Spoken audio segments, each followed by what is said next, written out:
Well, hello, my friends. Hope you're doing fantastic. Thanks for being here as always. Today, I'm going to try something a little differently, and we're going to do a little bit of a behind the scenes of a project that we just recently had the awesome privilege of filming.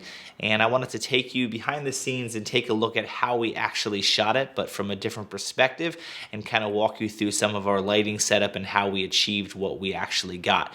I was really happy with this project, and I'd love to show you guys how it was done.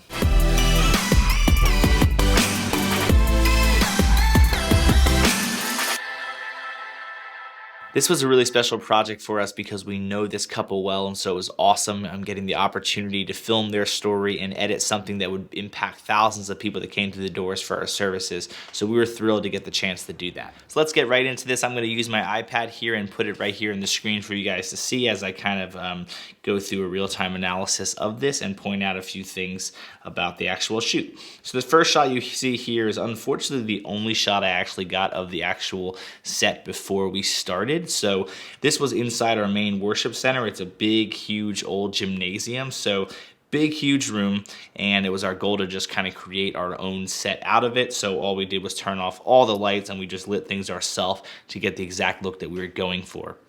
Now, because this was an emotional type of story, we wanted a dramatic look with lighting and the warmth and all that. So that's what we ended up doing, is turning everything off and then just matching our color temperatures to those Edison bulbs in the back to create that overall warm look, which you will see in this next image here. As I said, this is the only kind of behind the scenes thing we have. So you can see my light right there. You can see the boom pole right there with the shotgun. And I'll talk about what that setup actually is, but that's kind of what it looks like with the lights on. You can see nothing fancy.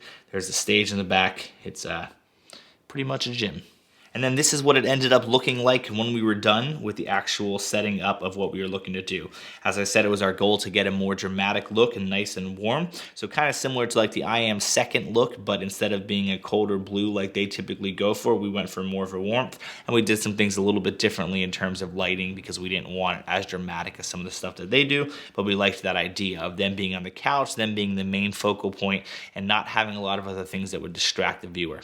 So in the background here, you can see that what we used was this kind of this cage that we built a couple of years ago when I was on staff at the church. It was kind of just designed to have flexibility of being able to do whatever we wanted. And we could put light bulbs in it, or we could hang things, or we could, whatever we chose.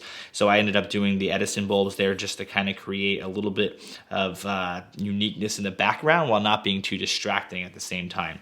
So it worked out really well. It also simultaneously served the purpose of a hair light. So if you see on the tighter shot here, you can see how it did a nice job of actually being our hair light and really outlining them really nicely. You can see on the side here of where his head is. It just does a nice job of being our hair light without us even having to set one up, which is great. So the setup was very simple. I used the LED light that I just recently reviewed on this channel that I've been using a ton for videos. I think it's just a great light. It's super soft while just getting really nice coverage. So I had it maybe about 5 feet from them, maybe 4 feet, I'm not sure, and only about 3% of 100 in intensity.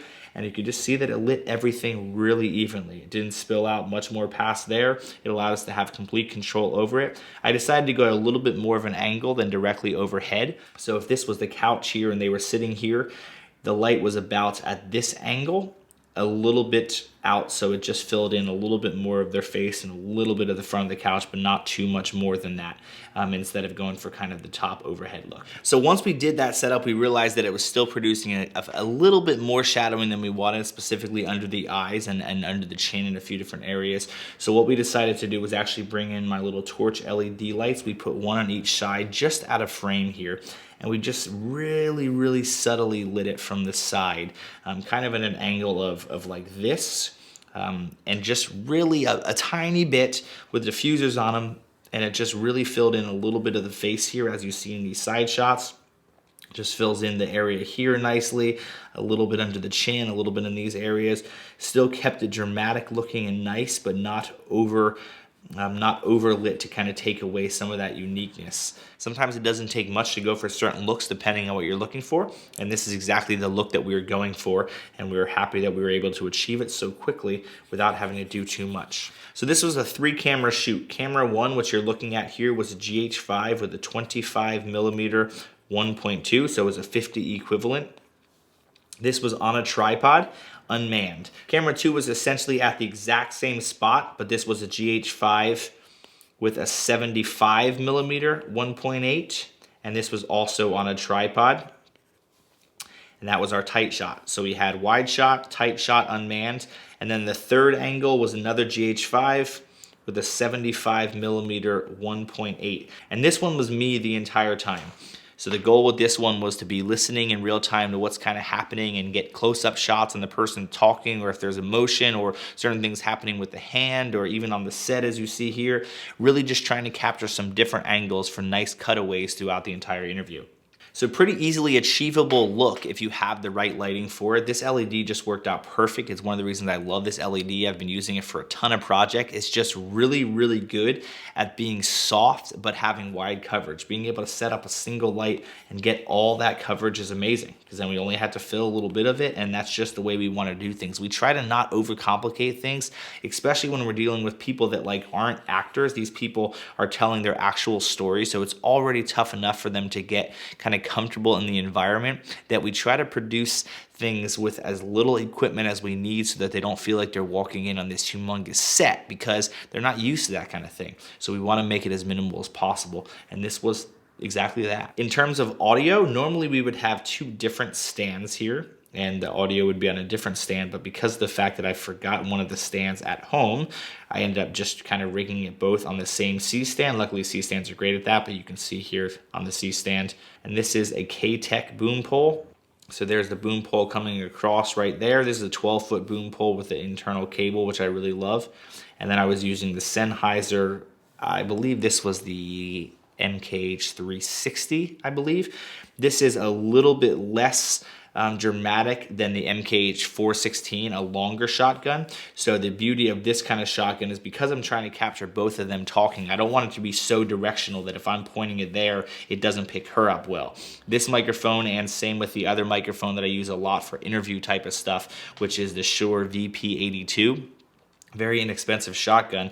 It's really nice because it has a wider coverage area, so the microphone can be right here, and it's still going to get a nice coverage area of both of them consistent. So if you go and watch that whole video, you can hear how they both are very consistent throughout it. If I use something like the MKH 416 or a longer, more directional shotgun, I would have had to have one on him and one on her, because it's so directional that you wouldn't get a lot of pickup if you weren't pointing it directly at the person.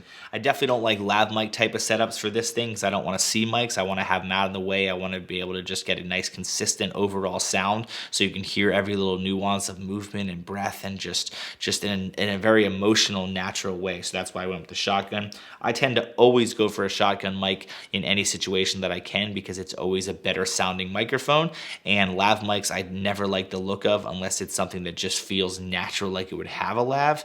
But in any way that I can, I always prefer to use a shotgun. We had that boom pole going down into the Zoom F8 recording the audio, and that was our only audio source outside of the on-camera audio. Now, someone was monitoring the audio, so in an event that I, wouldn't have had another chance if they stopped, I would have ran another source like an additional lav or some sort of other mic setup as a backup. But because of the fact that we set this scene up and we had time to film it, in the crazy event that audio didn't go as planned, or we heard something we didn't like, we could just have them restart that sentence. They were not reading a script at all, they were just talking.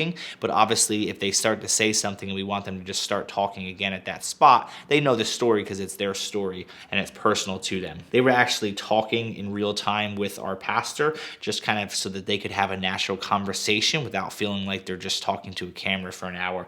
So he was actually sitting over here just out of frame, and we actually had a light shining on him just very subtly so that they could see him, because obviously they had all these bright lights in their face. We needed to make sure that they felt like they could have a conversation with him during this. So he was off to the side here, just very, very subtly lit. But that's really it. We went for simple. We got a great result. We were really, really happy with what we were able to get. The interview went about an hour and 10 minutes long, and we had to make it to a 5-minute video. So that was the hardest part for me when I was editing it, to really just try to figure out what you could eliminate that still told the story. Anyone that does long, lengthy interviews or commercial work know that when you deal with people that aren't naturally on camera, they have to be comfortable talking. And what happens is when they get really comfortable talking, they sometimes can talk for a long time. And so it's your job as an editor to really cut it up to make it work for what you're looking for. Not always an easy thing to do, but it worked out. and they loved the results, and it brought a lot of impact to the Christmas Eve services. There was not a lot of dry eyes in the place when they were watching it, so it was great being able to produce the video for them. So we won't dive deep into the editing, but it was pretty standard when it comes to how I do any sort of multicam shoot, and it was just a multicam sequence. You can see that I had all my angles there, and I just cut it down. And what I typically do in a video like this that we're cutting to a very specific length from something really long is I will cut it down to about 15 minutes or so. I'll send kind of a proof right away to the church, let them see kind of a little bit about where I'm at so far, and make sure that I haven't cut anything out that I couldn't or that I shouldn't cut out. And then we'll kind of cut it from 15 minutes to maybe 8 to 9 minutes, and then we'll kind of make our final cuts of what can we get rid of that's not vital to the actual story.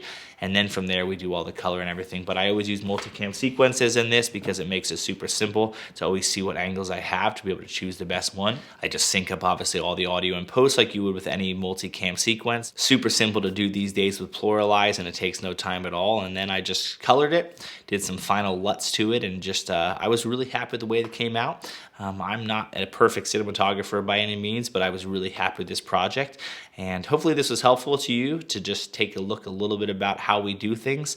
I'm always intrigued with how other people shoot things, because sometimes you look at a shot that may look really basic and there's tons of things going on, or sometimes you may look at a shot that looks pretty advanced and it's not super advanced. So I'm always trying to find the best ways to get certain results.